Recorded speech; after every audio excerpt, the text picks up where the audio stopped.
Thank you very much. Good afternoon. Thank you. I'm here today to talk about our relationship with China and several new measures to protect American security and prosperity. China's pattern of misconduct is well known. For decades, they've ripped off the United States like no one has ever done before. Hundreds of billions of dollars a year were lost dealing with China, especially over the years during the prior administration. China raided our factories, offshored our jobs, gutted our industries, stole our intellectual property, and violated their commitments under the World Trade Organization. To make matters worse, they are considered a developing nation, getting all sorts of benefits that others, including the United States, are not entitled to. But I have never solely blamed China for this.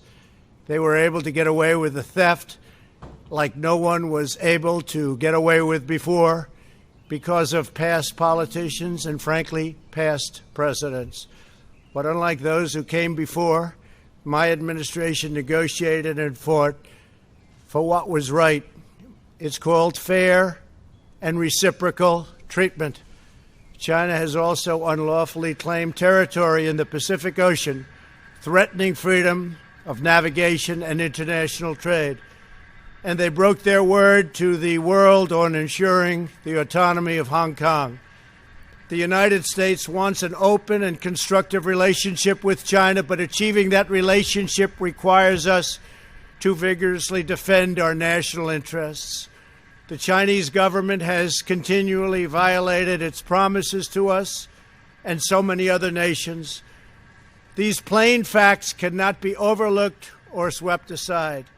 The world is now suffering as a result of the malfeasance of the Chinese government.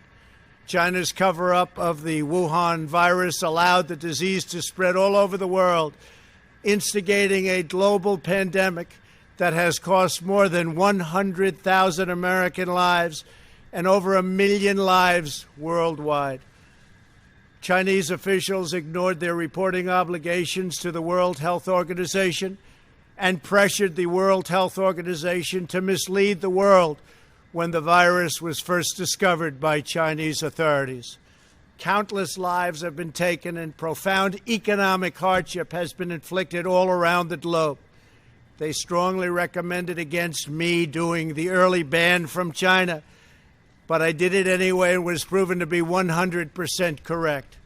China has total control over the World Health Organization, despite only paying $40 million per year compared to what the United States has been paying, which is approximately $450 million a year. We have detailed the reforms that it must make and engage with them directly, but they have refused to act.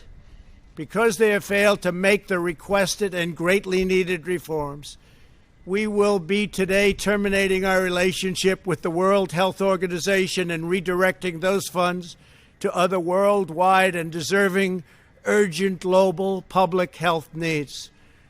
The world needs answers from China on the virus. We must have transparency. Why is it that China shut off infected people from Wuhan to all other parts of China?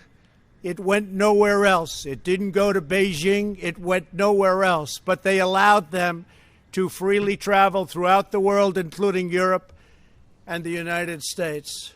The death and destruction caused by this is incalculable. We must have answers, not only for us, but for the rest of the world.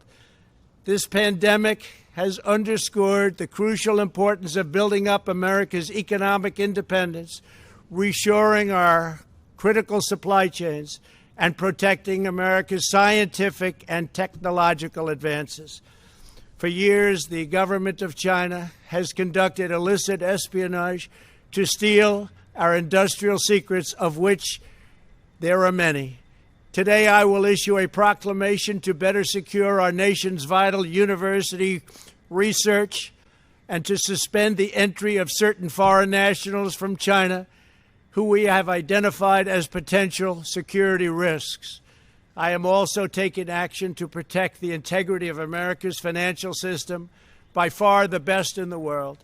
I am instructing my Presidential Working Group on Financial Markets to study the differing practices of Chinese companies listed on the U.S. financial markets with the goal of protecting American investors.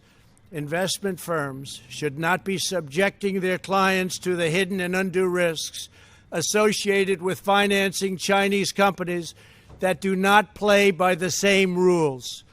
Americans are entitled to fairness and transparency.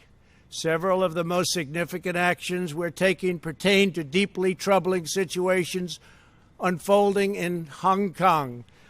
This week, China unilaterally imposed control over Hong Kong's security.